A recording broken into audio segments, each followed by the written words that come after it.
Is this a cruddy setup or what? Perfect.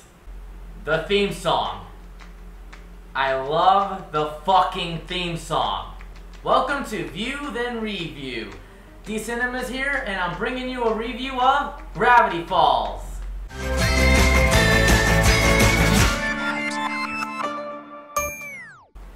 Oh my god, where do I begin? It is so fucking hard to talk about this show without spoiling anything. But I won't, because this is a show that needs to be seen for all it has. This review is mostly based on Gravity Falls. It's mostly based on Season 1. So if anything improves or declines in Season 2, I may or may not do a review on it. But for now, this is mostly my opinion based on Season 1 as a whole. Is it worth your time? Fuck yes it is! Look, I haven't seen a Disney show in I don't know how long, but this show is not just for kids. It looks like it's just for kids, but it's not. This is a very smart show, generally speaking.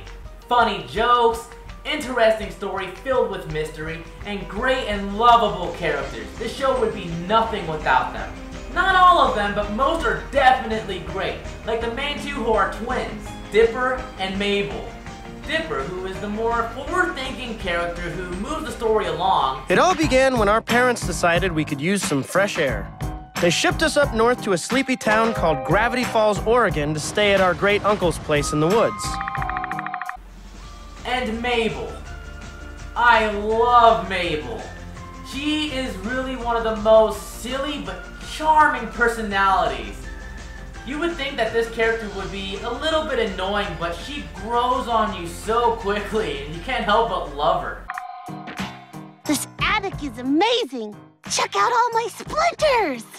Her and Dipper have such great chemistry, you can tell they're siblings even when they're far apart from each other. And there's a goat on my bed. Hey, friend! Oh, yes, you can keep chewing on my sweater. And there's great Uncle Stan, who is my second favorite character in the show. Think older and more grumpy Eddie from Ed, Edd and Eddy. Best synopsis ever. Our uncle had transformed his house into a tourist trap he called the Mystery Shack. The real mystery was why anyone came. Ladies and gentlemen, behold, the Sass Crotch! Seuss, who's your fat, clumsy, but lovable idiot. So fucking funny. How many brains did you see the guy eat? 0. Look, dude, I believe you. I'm always noticing weird stuff in this town. Like the mailman? Pretty sure that dude's a werewolf.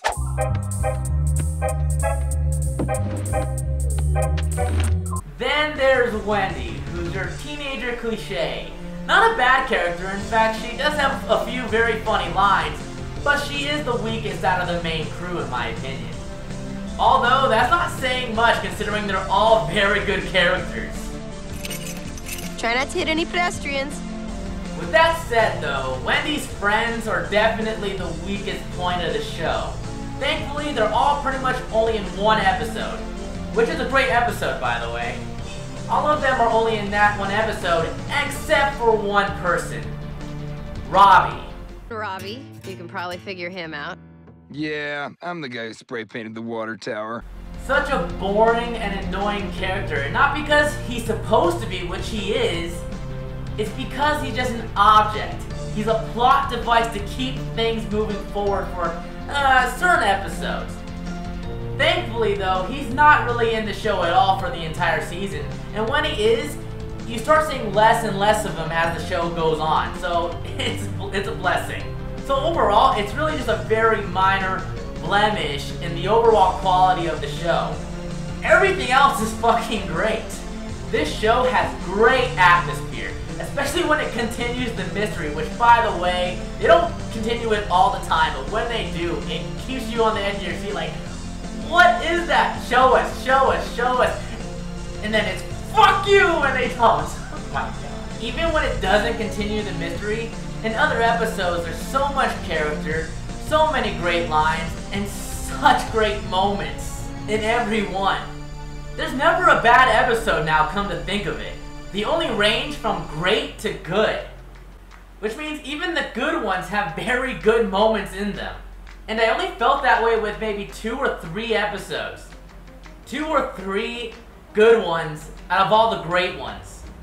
That's not a bad thing at all. In the end, I love the characters, I love the story, I love the dialogue, and I love this show. Like I said, I'm not spoiling anything, and I didn't spoil anything at all in this show for you. Seriously, go see it for yourself. More likely than not, you'll enjoy it just as much as I did. Seriously. One more thing, keep an eye out on little details throughout the show. They may not mean anything at first, but later down the road in another episode, it might surprise the hell out of you. That's all I gotta say. If you saw the show, let me know what you thought. Did you like it? Did you hate it? Let me know. Again, this is Dcinemas, and I'll see you next time. Peace. Mike, you catching that? You gotta change the batteries. Gotta change the batteries. Gotta change the batteries. Change the batteries. Gotta change the fucking batteries, cause my batteries suck. That's what happens on Dcinemas. Da da da da da da da da da da da da da. I'm such a fucking moron.